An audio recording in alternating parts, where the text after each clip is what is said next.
माँ कभी सौतेली नहीं होती। पायल और विजय अपनी खुशहाल जिंदगी जी रहे थे। उनका एक बेटा भी था जिसका नाम रौनक था। वो 8 साल का था। बहुत प्यारा बच्चा है रौनक।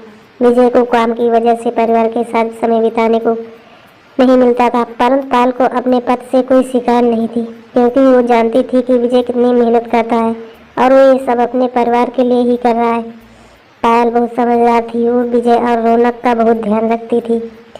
वो घर और बाहर का सब काम खुद ही संभाल लेती थी। बिजली के बिल से लेकर रौनक के स्कूल की फीस तक सारा काम पायल ही संभालती थी। इसलिए विजय भी निश्चित था, परंतु होने को कौन टाल सकता है। एक दिन जब पायल बैंक से पैसे जमा कराकर वापस लौट रही थी तो अचानक एक ट्रक से टकरा जाती है और उसका एक्सीडेंट हो जाता है। पुलिस उस ट्रक वाले को पकड़ लेती है। कुछ लोग पायल को अस्पताल ले जाते हैं, परंतु खून ज़्यादा बह जाने से डॉक्टर उससे बचा नहीं पाते हैं। अब विजय पर तो जैसे दुखों का पहाड़ पड़ गया हो। वो अपने आप को संभाल ही नहीं पाता है। उसकी हालत पागल जैसी हो जाती है। उसका दिल ये मानने को तैयार नहीं होता कि पायल उसे छोड़कर चली गई है। रौनक जब स्कूल से लौटता है तो माँ माँ कह के पुकारता है, पर अब क्या। अब माँ तो उसे छोड़कर चली गई थी। उस मायूस की आंखों में माँ को ही ढूंढ रही थी, परंतु उसे माँ कहीं नजर नहीं आ रही थी। घर में इतनी भीड़ देख रौनक घबरा जाता है। अपने पापा को यूं रोते देख उससे पूछता है, माँ कहाँ है?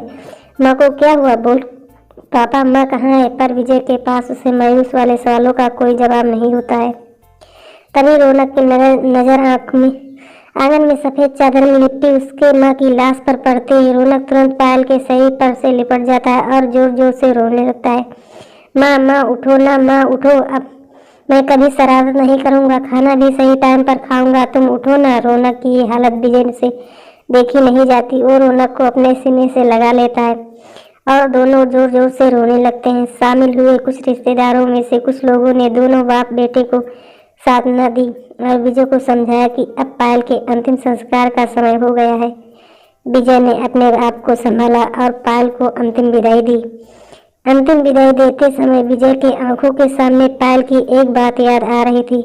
उसका वो चेहरा बार बार आंखों के सामने आ रहा था। अंतिम संस्कार करके जब घर लौटा तो मानो घर खाने को दौड़ रहा था। बार बार पायल कुछ यादें सता रही थी। तभी विजय की एक दूर की रिश्तेदार ने विजय को समझाया कि वो अपनी भावनाओं को काबू में करे, क्योंकि अब उस पर रौनक की जिम्मेदारी भी आ गई है। विजय उनकी बात को समझ जाता है और रौनक की देखभाल में लग जाता है। ये बड़ा कठिन था उसके लिए, क्योंकि अब उसे रौनक को माँ और बाप दोनों का प्यार देना था। रौनक को किसी तरह संभालता है, उसे खिलाता पिलाता नहलाता और स्कूल भेजता, उसके सारे काम करता। इस तरह एक महीना गुजर गया। अब तो विजय के ऑफिस से भी फोन आने लगते हैं। विजय की समझ नहीं आता कि आखिर रौनक की देखभाल कौन करेगा। तभी विजय के दूर के रिश्तेदार का फोन आता है। वो विजय को सपना के बारे में बताती है। सपना बहुत ही सीधी सादी सामान्य परिवार से है। शादी के 3 साल बाद भी जब उससे कोई संतान नहीं हुई तो उसके पति ने अपनी माँ के कहने पर उसे तलाक दे दिया। वो अब अपने भाई भाभी के साथ रहती है, पर वहाँ भी उसने अपनी भाभी के ताने सुनने पड़ते हैं। उसे भी एक सहारे की जरूरत है और विजय को भी रौनक की देखभाल के लिए ऐसी ही किसी लड़की की तलाश थी। विजय सपना से मिलता है और रौनक के बारे में बताता है। विजय कहता है वो पायल को कभी नहीं भूल सकता और न ही उसकी जगह किसी और को दे सकता है। वो ये शादी सिर्फ अपने बेटे रौनक के लिए कर रहा है। सपना भी बच्चों के प्यार को तरस गई थी। वो भी चाहती थी कि उसे कोई माँ कहकर पुकारने वाला कोई हो। विजय सपना से शादी उसे अपने घर ले जाता है और उसे रौनक से मिलाता है, पर रौनक सपना को देखकर खुश नहीं होता है और भी उदास हो जाता है। विजय कहता है रौनक ये तुम्हारी माँ है। रौनक कहता है ये मेरी माँ नहीं है, आपकी पत्नी होगी, ये तो मेरी सौतेली माँ है। ये बहुत बुरी है, मुझे नहीं चाहिए ऐसी माँ। रौनक इतना कहकर गुस्सा कर वो भाग जाता है। सपना रौनक की बात सुनकर बहुत दुखी होती है। उसकी आंखों में आंसू आ जाते हैं। विजय कहता है रौनक अभी छोटा है, उसे अपनी माँ को भुलाने में वक्त लगेगा। मैं बस इतना चाहता हूँ कि तुम उसकी बात का बुरा नहीं मानोगी और सब भुलाकर एक अच्छी माँ की तरह रौनक की देखभाल करोगी। सपना विजय की बात समझ गई थी। उसने तय कर लिया था कि वो रौनक के दिल में अपने एक जगह बनाकर रहेगी। सपना ने पायल की अलमारी खोली। उसमें उसे पायल की डायरी मिली। पायल को डायरी लिखने का शौक था। वो अपनी पूरी दिनचर्या अपनी डायरी में लिखा करती थी, यहाँ तक कि अपनी पसंद नापसंद और विजय रौनक का भी पसंद नापसंद के बारे में भी सब लिखा करती थी।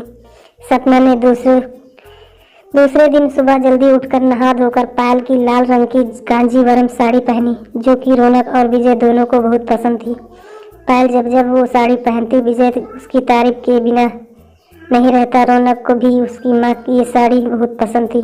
फिर उसने पायल का फेवरेट रोज भी भीनी महक वाला परफ्यूम भी लगाया। उसके बाद वो किचन में जाकर जल्दी से विजय का मनपसंद गोभी के पराठे, रौनक का मनपसंद चीज सैंडविच नाश्ते में बनाती है। उसके बाद वो रौनक को जगह में चली जाती है। रौनक को अपनी माँ पायल के अपने आसपास सोने का अनुभव होता है और वो आंखों को मलता हुआ उठ जाता है। उठते ही उसकी नज़र सपना पर पड़ती है। वो रौनक का बैग जमा कर रही थी। उसका मुंह दूसरी तरफ था। पीछे से वो बिल्कुल पायल की तरह दिख रही थी, इसलिए रौनक उसे अपनी माँ पायल समझकर माँ माँ कहता हुआ सपना से लिपट जाता है। सपना को भी रौनक का ही उसे यूँ लिपटना अच्छा लगता है। जैसे ही वो अपने गले लगने लगती है तो रौनक को पता चल जाता है कि वो उसकी माँ पायल नहीं सपना है। तो वो फिर से उदास हो जाता है और सपना को गुस्से में कहता है, चली जाए आप यहाँ से। आपने मेरी माँ की साड़ी क्यों पहनी है? आप मेरी माँ की किसी चीज़ को हाथ नहीं लगाएगी। और रौनक जोर जोर से रोने लगता है। तभी आवाज़ सुनकर विजय भी उठ जाता है और किसी तरह रौनक को चुप कराता है। सपना भी रौनक को सारी बोलती है और वादा करती है कि आज के बाद वो कभी पायल की किसी भी चीज़ को नहीं छुएगी। इतना कहकर वो तुरंत कपड़े बदल लेती है और रौनक और विजय के लिए नाश्ता लगाती है। इस तरह कई दिन बीत गए। सपना रौनक और विजय का पूरा ख्याल रखती है। अब दोनों को जैसे सपना की आदत हो गई थी, और होगी भी क्यों नहीं। वो उनके कहने से पहले ही सभी काम कर लेती थी। एक दिन अचानक सपना को बहुत तेज बुखार आ जाता है। वो अपने पलंग से भी नहीं उठ पा रही थी। इधर रौनक के स्कूल जाने का वक्त भी हो गया था, पर उसका पूरा बदन बुखार से जल रहा था। फिर भी वो किसी तरह उठकर रौनक के लिए टिफिन बनाती है और विजय को देती है। टिफिन बनाते ही उसे चक्कर आ जाता है और वो गिर जाती है। विजय और रौनक तुरंत सपना की तरफ दौड़ते हैं। विजय अपने फैमिली डॉक्टर को बुलाता है। सपना को चेकअप करके दवाई लिख देता है। विजय के पूछने पर डॉक्टर कहता है कि बुखार की वजह से कमजोर आ गई है, इसलिए चक्कर आ गया है, और दवा लिखती है वो दे देना। और ध्यान रहे कम से कम 2-4 दिन पूरा बेड रेस्ट, कोई भी काम नहीं करना, वरना उसकी हालत और भी बिगड़ सकती है। रौनक विजय और डॉक्टर की बातें सुन लेता है और अपना बैग रखकर सपना के पास जाता है और सपना को पायल के अलमारी की चाबी देकर कहता है, आप जल्दी से ठीक हो जाए। मैं कभी भी आप पर गुस्सा नहीं करूँगा। मैं एक माँ को खो चुका हूँ, अब इस माँ को नहीं खोना चाहता हूँ। रौनक की बात सुनकर सपना की आंखों में आंसू आ जाते हैं और वो रौनक को अपने गले से लगा लेती है। इस तरह रौनक को फिर से माँ मिल जाती है और सपना को भी रौनक के रूप में बेटा मिल जाता है।